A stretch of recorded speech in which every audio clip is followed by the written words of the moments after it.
सभी दोस्तों का मेरा प्यार भरा नमस्कार। फ्रेंड्स, हमने लास्ट क्लास में डिस्कस किया था प्लैनेट्स के बारे में, जिसमें हमने Earth, Mars, Jupiter, Saturn, Uranus and Neptune के बारे में क्या किया था, डिस्कस किया था। फ्रेंड्स, आज की इस क्लास में हम डिस्कस करने वाले हैं बोने ग्रह के बारे में, तथा जो हमारे लघु सौरमंडलीय ग्रह हैं इनके बारे में हम डिस्कस करने वाले हैं। So let's start today class. So friends, यहाँ पे देखिए ये है बोने ग्रह। तो बोने ग्रह क्या होते हैं, राइट? जैसे ही आपको शब्द से पता चल रहा होगा कि बोने यानी कि ऐसे ग्रह जो क्या हैं बहुत छोटे हैं, उनको हमने ड्वार्फ प्लैनेट के अंतर्गत रखा है, राइट? तो वे खगोलीय पिंड जो सूर्य के चारों ओर एक अनिश्चित मार्ग में चक्कर लगाते हैं, क्योंकि इनका द्रव्यमान कम होता है, जिसके फलस्वरूप गुरुत्वाकर्षण भी कम होगा, इसलिए ये सूर्य की परिक्रमा करते समय दूसरे ग्रह की कक्षा को ओवरलैप कर लेते हैं। तो बेसिकली जो बोने ग्रह हैं हमारे, वे ग्रह होते हैं जो एक अनिश्चित मार्ग में क्या लगाते हैं, चक्कर लगाते हैं।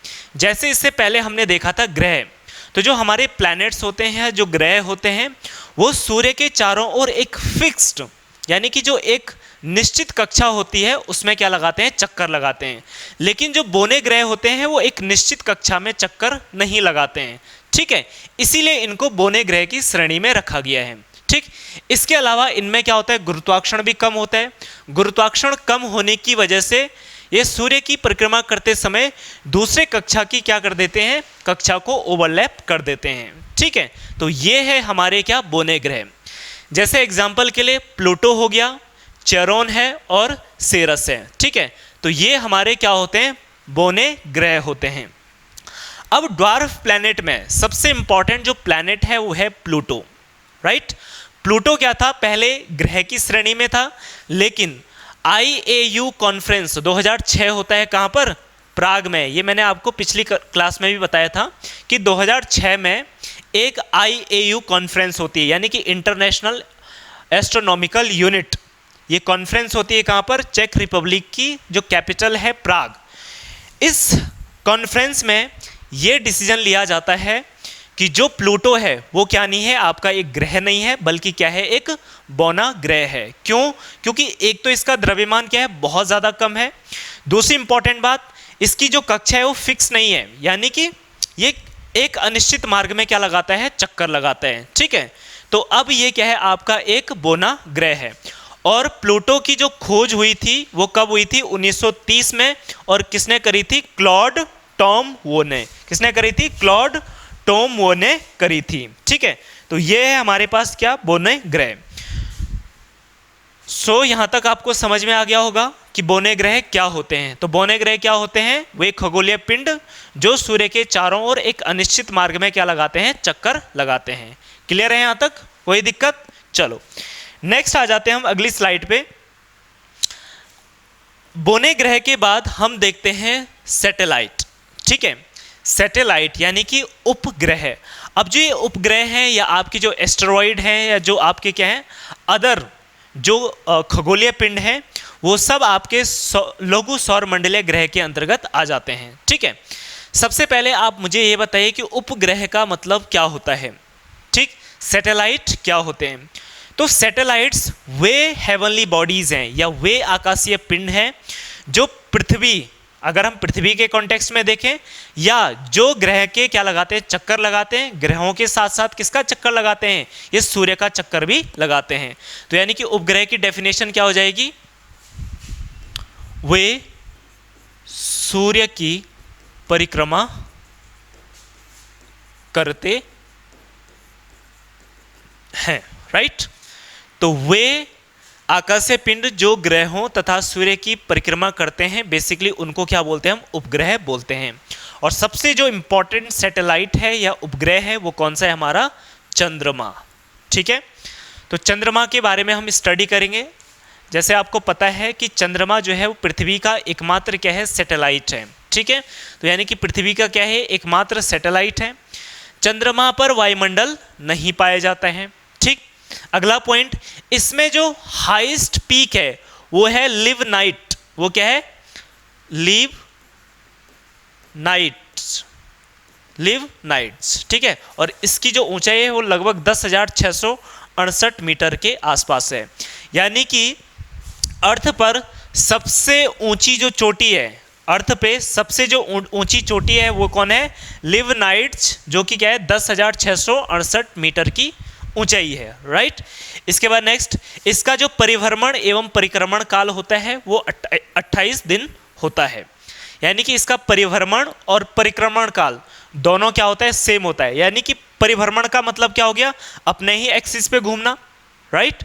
और परिक्रमण का मतलब क्या हो गया?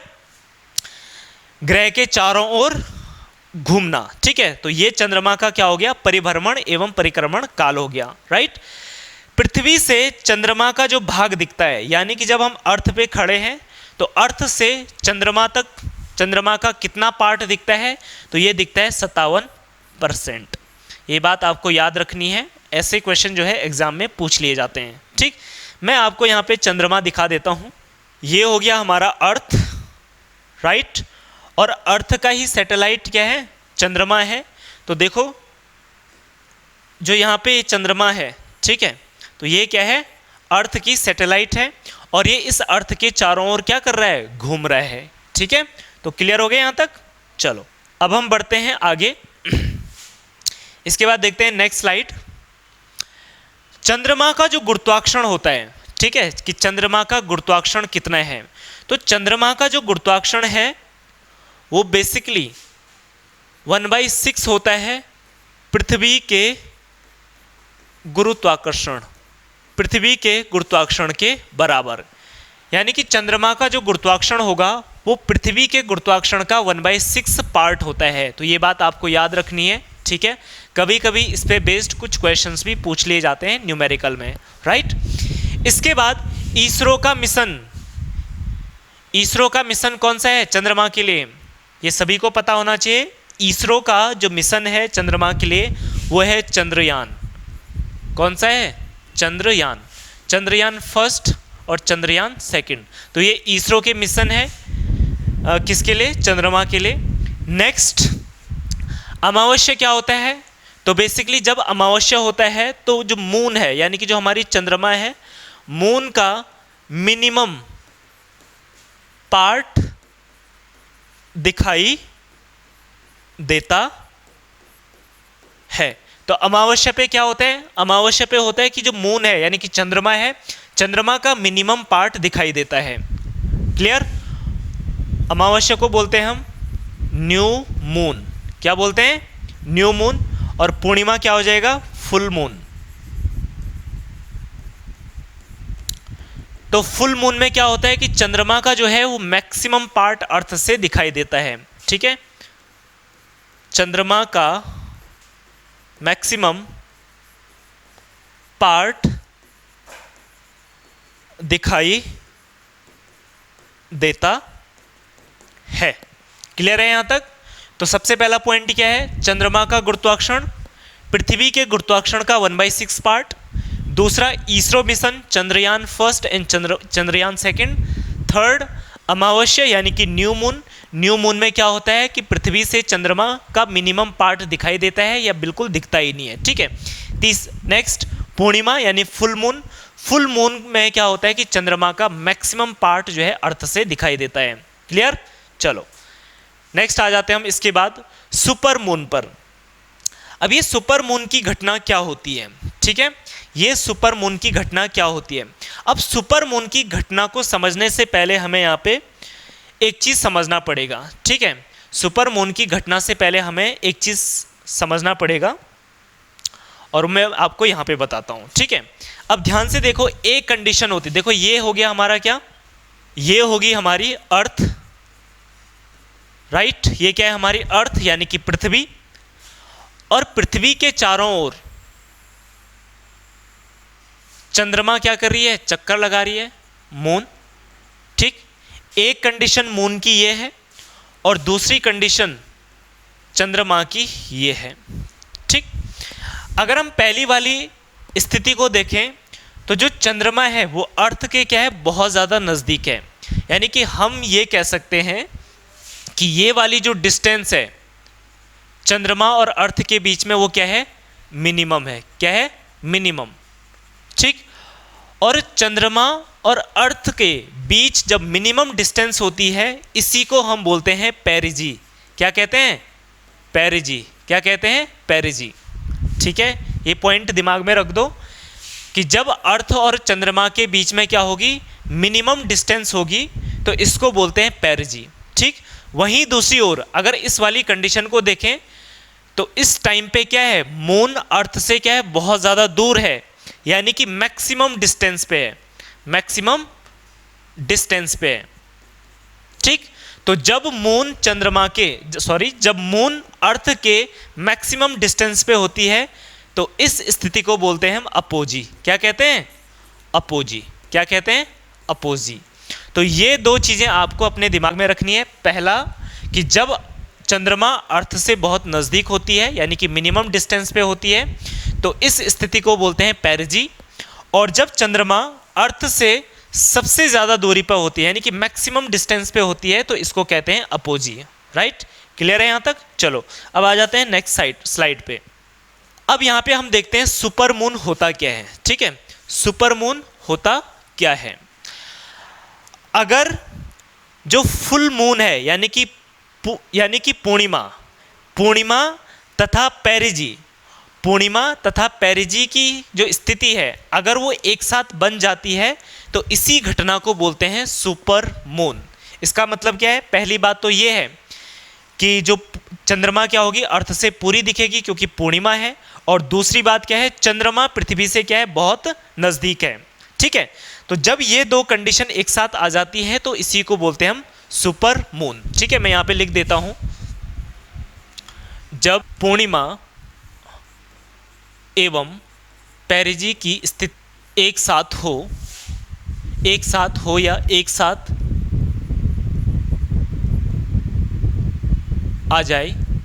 आ जाए या हो जाए, ठीक है, तो इसी को सुपर मून कहते हैं। क्या कहते हैं?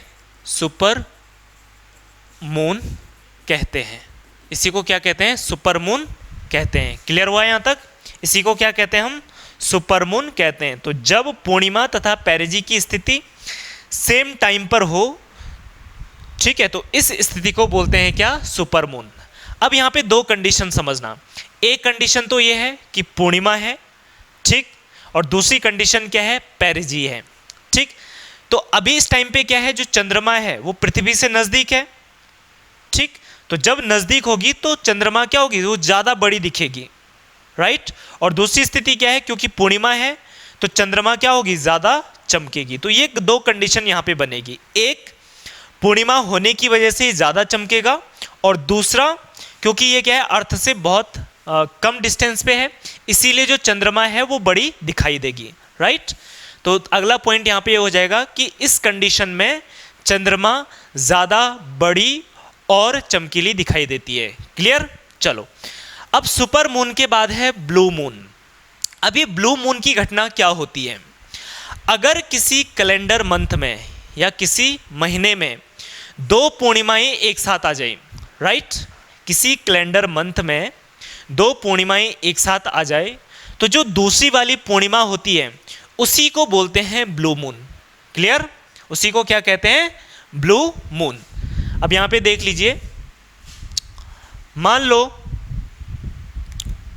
ये जैसे अभी क्या है? मई का महीना है, ठीक। मान लो 1 मई को क्या था? पूर्णिमा था। 1 मई को क्या था? पूर्णिमा था। ठीक है, तो 15 मई को क्या हो जाएगा? 15 मई को होगा अमावस्या। राइट? ठीक। इसके बाद मान लो 31 मई को क्या आ जाती है आपकी? फिर से पूर्णिमा आ जाती है। 31 मई को फिर से क्या आ जाती है? पूर्णिमा आ जाती है।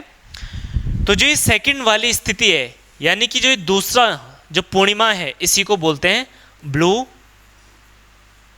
मून। इसी को क्या कहते हैं हम? ब्लू मून कहते हैं। ठीक है, यानी कि किसी कैलेंडर मंथ में अगर दो पूर्णिमा आ जाए तो दूसरी वाली पूर्णिमा को क्या कहते हैं? ब्लू मून कहते हैं। क्लियर हुआ यहाँ तक? चलो, तो ये था हमारा ब्लू मून। अब ब्लू मून के बाद आता है ब्लू मून ईयर। अब क्या आता है, ब्लू मून ईयर आता है। ठीक है, तो ब्लू मून ईयर का मतलब क्या हुआ, तो पहली बात यहाँ पे क्या है, ईयर है तो यानी कि वर्ष की बात हो रही है। दूसरी बात ब्लू मून की घटना अभी हमने पढ़ी कि अगर महीने में क्या आ जाए, दो पूर्णिमा आ जाए तो दूसरी वाली पूर्णिमा को क्या बोलते हैं, ब्लू मून कहते हैं। तो सेम इसी तरीके से ब्लू मून ईयर क्या हुआ कि किसी वर्ष में, अगर किसी वर्ष में दो या दो से ज़्यादा टाइम या बार, दो या दो से ज़्यादा बार अगर ब्लू मून की कंडीशन बन जाए, क्या बन जाए, ब्लू मून की कंडीशन बन जाए, तो इसी को ब्लू मून ईयर कहते हैं। ठीक है, यानी कि मान लो एक मंथ आपका मई हो गया और एक मंथ आपका अक्टूबर हो गया, एक मंथ आपका जनवरी हो गया, मान लो इन 3 महीने में क्या थी, ब्लू मून की कंडीशन थी, तो अब इस पूरे साल को क्या बोलेंगे, इस पूरे साल को कहेंगे हम ब्लू मून ईयर। क्लियर है यहाँ तक, कोई दिक्कत? चलो मैं यहाँ पे लिख देता हूँ,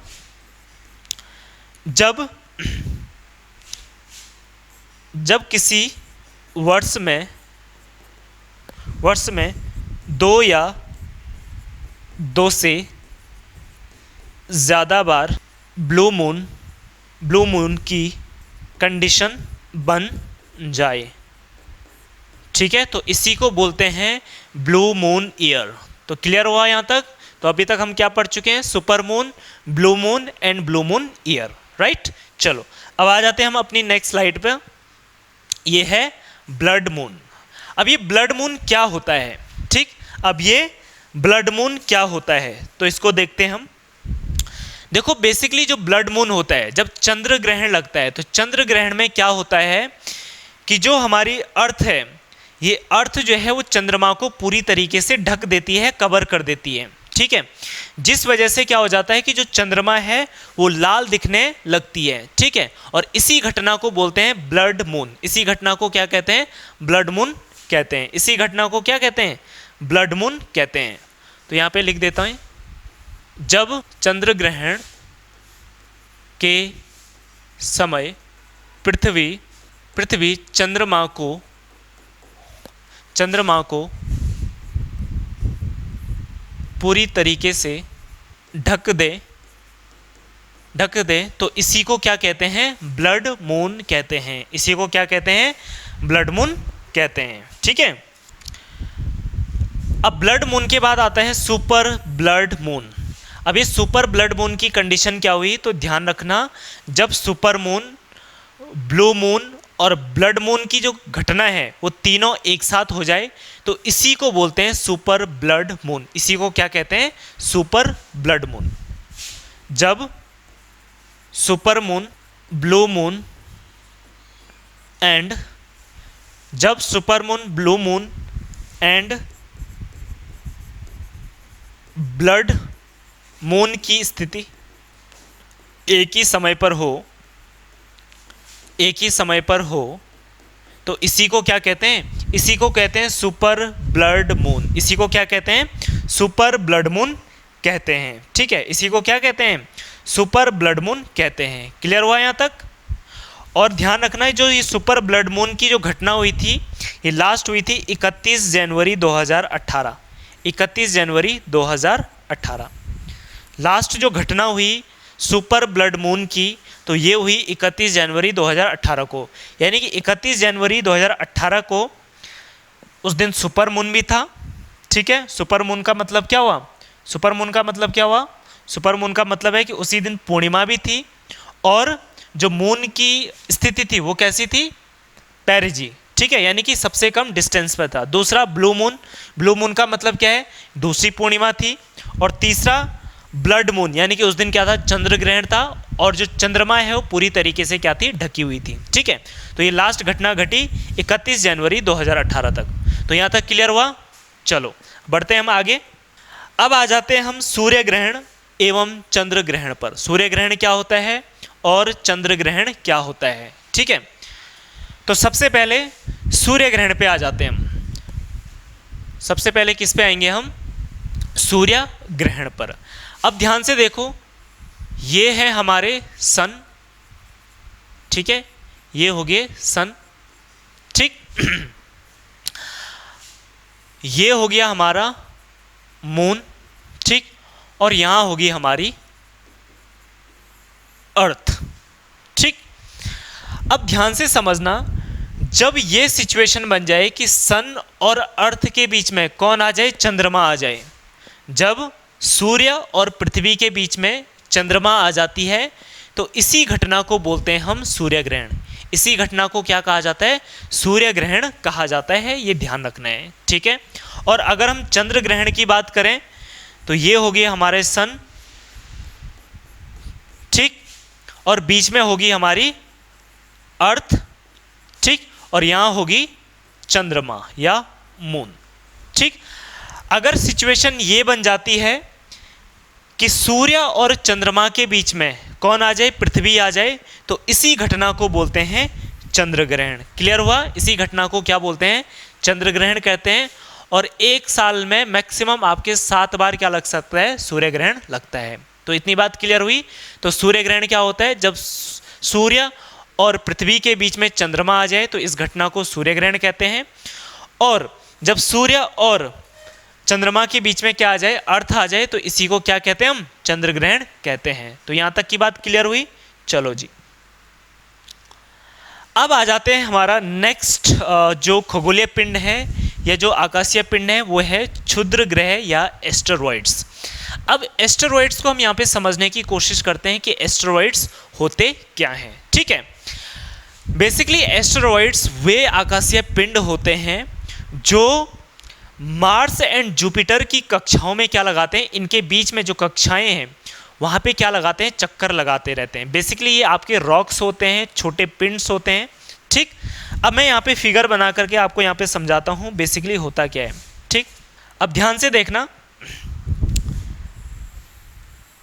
माना कि ये हमारी क्या है, अर्थ है। ठीक है, ये क्या है, अर्थ सरफेस है, क्या है, पृथ्वी का सतह है। माना कि ये क्या है, पृथ्वी का सतह है। ठीक, अब पृथ्वी के सतह के ऊपर क्या होगा, वायुमंडल होगा। पृथ्वी के सतह के ऊपर क्या होना चाहिए, वायुमंडल। क्या होगा, वायुमंडल। क्या होगा, वायुमंडल होगा। अब मान लो स्पेस में, ठीक, स्पेस में मान लो ये आपका जुपिटर है और इधर कहीं हमारा क्या है, मार्स है। ये मार्स हो गया यानी कि मंगल ग्रह, और ये हो गया हमारा जुपिटर यानी कि बृहस्पति ग्रह। अब इनकी कक्षाओं के बीच में कुछ आकाशीय पिंड होते हैं जो फ्री क्या करते हैं, वहाँ पे चक्कर लगाते रहते हैं। ठीक है, या जो क्या करते रहते हैं, फ्रीली मूव करते रहते हैं। ठीक है, तो यहाँ पे क्या है, हमारे इनके बीच में क्या है, कुछ आकाशीय पिंड हैं जो बिल्कुल फ्रीली मूवमेंट कर रहे हैं। क्लियर है यहाँ तक। तो जो ये पिंड यहाँ पे फ्रीली मूवमेंट कर रहे हैं, इनको बेसिकली हम कहते हैं क्या, इनको हम कहते हैं मेटेरॉइड्स। क्या कहते हैं, मेटेरॉइड्स। ठीक है, इनको कहते हैं मेटेरॉइड्स। यानी कि मंगल और बृहस्पति के बीच इनकी कक्षाओं में चक्कर लगाने वाले जो फ्रीली क्या है, खगोलीय पिंड या आकाशीय पिंड है, इनको क्या बोलते हैं, मेटेरॉइड्स कहते हैं। राइट, अब यहाँ पे ध्यान से देखना, जब ये मेटेरॉइड्स कहाँ आएंगे, अर्थ पे आएंगे। जब ये मेटेरॉइड कहाँ आएंगे, अरे पृथ्वी के वायुमंडल में आएंगे। ये पृथ्वी का वायुमंडल है।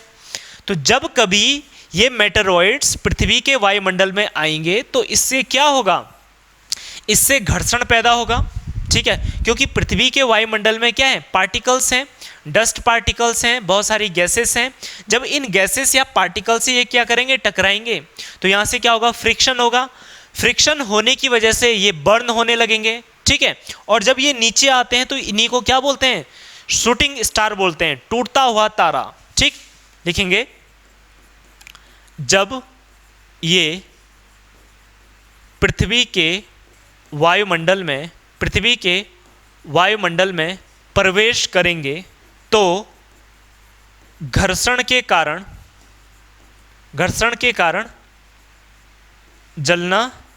जलने लगेंगे। घर्षण के कारण जलने लगेंगे। क्लियर है यहाँ तक।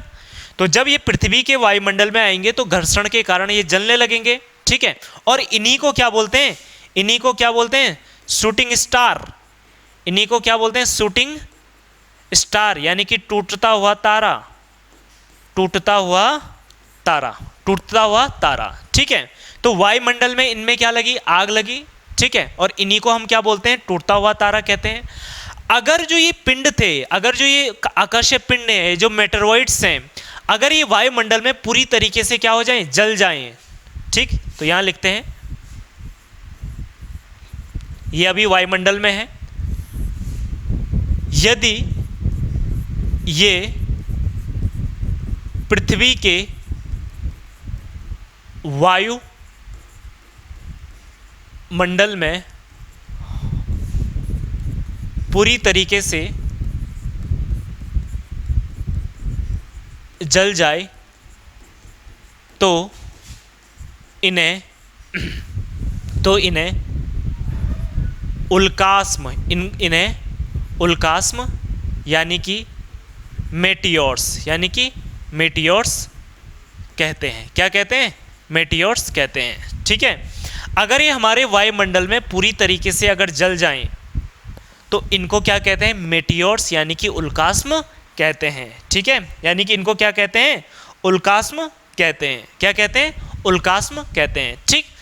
अगर ये वायुमंडल में पूरी तरीके से नहीं जलते हैं, अगर ये वायुमंडल में पूरी तरीके से नहीं जलते हैं तो कहाँ गिरेंगे, अर्थ में गिरेंगे, पृथ्वी की सतह पे गिरेंगे।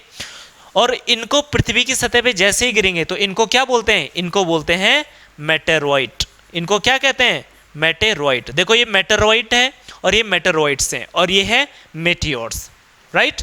तो मेटेरॉइड क्या होते हैं, जब ये पूरी तरीके से ना जलें और पृथ्वी के सतह पर गिर जाएं, पृथ्वी के सतह पर गिर जाएं, तो इनको बोलते हैं मेटेरॉइड। क्लियर हुआ यहाँ तक, समझ में आ गया। तो सबसे पहले एस्टेरॉइड्स की हम बात कर रहे थे। तो बेसिकली वे आकाशीय पिंड जो मार्स और जुपिटर की कक्षाओं में फ्रीली मूवमेंट कर रहे होते हैं, तो इन्हीं को हम क्या बोलते हैं, इनको कहते हैं हम मेटेरॉइड्स, राइट। जब ये पृथ्वी के वायुमंडल में आ जाएं और फ्रिक्शन की वजह से ये क्या करने लगे, जलने लगे, तो इनको क्या बोलते हैं, शूटिंग स्टार यानी कि टूटता हुआ तारा, ठीक है। अगर ये पूरी तरीके से पृथ्वी के वायुमंडल में जल जाते हैं तो इनको बोलते हैं मेटियोर्स यानी कि उल्कास्म बोलते हैं। और यदि ये पूरी तरीके से ना जलें और कहाँ गिर जाए, पृथ्वी की सतह पे गिर जाए, तो इनको बोलते हैं मेटेरॉइड यानी कि उल्का पिंड। क्लियर हुआ यहाँ तक, कोई दिक्कत, चलो नोट करिए इसको। इसके बाद हम आ जाते हैं अपने नेक्स्ट जो लोगो सौर मंडलीय पिंड है, वो है धूमकेतु। कौन है, धूमकेतु यानी कि कॉमेट्स। तो कॉमेट्स आपने सुना होगा कि कॉमेट्स किसे बोलते हैं। तो बेसिकली कॉमेट्स वे आकाशीय पिंड हैं जो हमारे सौर मंडल के क्या हैं, सौर मंडल के किनारे पे हैं, ठीक। मान लो अगर हमारा सौर मंडल इतना बड़ा है, ठीक है, तो बेसिकली जो कॉमेट्स होते हैं वो कहाँ होते हैं, बिल्कुल किनारे पे होते हैं हमारे सौर मंडल के, ठीक है, सौर मंडल के किनारे पे होते हैं। अगर ये सौर मंडल के किनारे पे हैं, इसका मतलब सूर्य से बहुत ज़्यादा दूरी पर हैं, और जो पिंड सूर्य के बहुत ज़्यादा दूरी पर होगा बेसिकली वहाँ क्या हो जाएगा, बहुत ज़्यादा ठंडा होगा। और ठंडा होने की वजह से जो आपके धूमकेतु होते हैं ये क्या होते हैं, आपके फ्रोजन बॉडीज़ होते हैं, ठीक है, यानी कि जमी हुई बॉडीज़ होते हैं, ठीक है। तो बेसिकली धूमकेतु क्या होते हैं, धूमकेतु वे आकाशीय पिंड हैं जो हमारे सौर मंडल के किनारे पे होते हैं, ठीक है, और कैसे हैं, फ्रोजन बॉडी है। क्लियर है। अब ध्यान रखना, जब कभी ये चक्कर लगाते लगाते सूर्य के पास पहुंच जाते हैं या सूर्य से नज़दीक पहुंच जाते हैं, तो ये बर्न होना स्टार्ट हो जाते हैं। ये क्या होना स्टार्ट हो जाते हैं, बर्न होना स्टार्ट हो जाते हैं, जिससे इनमें क्या हो जाता है, चमकना शुरू कर देते हैं, ठीक। और इनके पीछे क्या बन जाती है, एक टेल बन जाती है। इनके पीछे क्या बन जाती है, टेल बन जाती है। इसी वजह से इनको पुच्छल तारा भी कहते हैं। इसी वजह से इनको क्या बोलते हैं, पुच्छल तारा भी कहा जाता है। तो यहाँ तक क्लियर हुआ। तो धूमकेतु क्या होता है, धूमकेतु क्या होते हैं, तो धूमकेतु बेसिकली वे आकाशीय पिंड हैं जो हमारे सौर मंडल के किनारे पे हैं या सूर्य से बहुत ज़्यादा दूर है। दूर होने की वजह से ये कैसी बॉडीज़ हैं, फ्रोजन बॉडीज़ हैं। बेसिकली ये आपके डस्ट पार्टिकल और गैसेस से मिलकर बनी होती हैं। क्लियर। और जब कभी ये सूर्य के नज़दीक आ जाते हैं चक्कर लगाते हुए, तो बेसिकली ये जलने लगते हैं, जिस वजह से इनके पीछे एक टेल बनती है, ठीक है, और इसीलिए इसको पुच्छल तारा भी कहते हैं। तो ये था हमारा धूमकेतु, राइट। तो धूमकेतु जो है, इसका सबसे अच्छा जो एग्जाम्पल है धूमकेतु का वो है हेली कॉमेट। वो कौन सा है? Halley comet. और जो हेली कॉमेट है वो लास्ट दिखाई गया था 1986 में। कौन सा? Halley comet. Halley comet. तो जो हेली कॉमेट है ये लास्ट कब दिखाई गया था? ये लास्ट दिखाई दिया था 1986 में। और ध्यान रखना ये हर 76 साल के बाद दिखाई देता है, राइट। यानी कि अब ये कितने सालों बाद दिखेगा? अब ये दिखेगा लगभग 2062 में, ठीक है। तो ये था धूमकेतु। सो फ्रेंड्स, आज की क्लास हम यहीं तक करेंगे क्योंकि हमारा जो सौरमंडल है वो फिनिश हो चुका है, ठीक। इसके बाद हम अपना अगला टॉपिक स्टार्ट करेंगे जो कि होगा लैटिट्यूड एंड लॉन्गिट्यूड, राइट, यानी कि अक्षांश एवं देशांतर रेखाएं। तो अभी तक हमारे दो टॉपिक क्लियर हो चुके हैं, एक यूनिवर्स और दूसरा कौन सा है आपका? सौरमंडल, ठीक है। यदि आपने अभी तक ये लेक्चर नहीं देखे हैं तो आप बिल्कुल चैनल पे देख सकते हैं अलग अलग वीडियोस, ठीक है। सो गाइज, मिलते हैं आपसे नेक्स्ट नई क्लास में एक नए टॉपिक के साथ। तब तक के लिए नमस्कार, थैंक यू।